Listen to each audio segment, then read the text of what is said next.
आपण पारायण केलंय, त्या पारायणाकरता माझे सुहृद आदरणीय एकनाथ महाराज कोष्टी हे उपस्थित आहे. त्यांच्या मुखातून पारायण ऐकणं म्हणजे मी तर बऱ्याच वेळेला त्यांच्या पारायणात बसलोय, बऱ्याच वेळेला मी त्यांच्या पारायणात बसलो.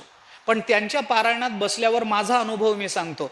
त्यांच्या पारायणात बसल्यावर मी ज्ञानेश्वरी उघडून कधीच वाचत नाही. मी त्यांच्या पारायणात बसल्यावर डोळे बंद करून ज्ञानेश्वरी ऐकतो.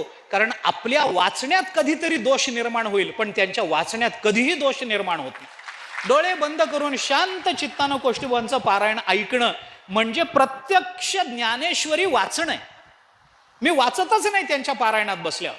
ज्ञानेश्वरी बंद करायची, डोळे बंद करायचे आणि शांत चित्तानं शुद्ध स्पष्ट निर्दुष्ट असं वाचन कोष्टीबाबा करतात. त्यांच्या वाचनामध्ये त्यांच्या मार्गदर्शनाखाली आपण पारायण केलं. त्यांनाही अंतःकरणपूर्वक धन्यवाद. आपल्या सर्वांच्या वतीनं, माझ्या वतीनं नाही, मी तर एकही दिवस पारायणाला बसलो नाही. जे पारायणाला बसले त्या सगळ्यांच्या वतीनं त्यांना अंतःकरणपूर्वक धन्यवाद दिले पाहिजेत. त्यांच्याही चरणी नतमस्तक होतो.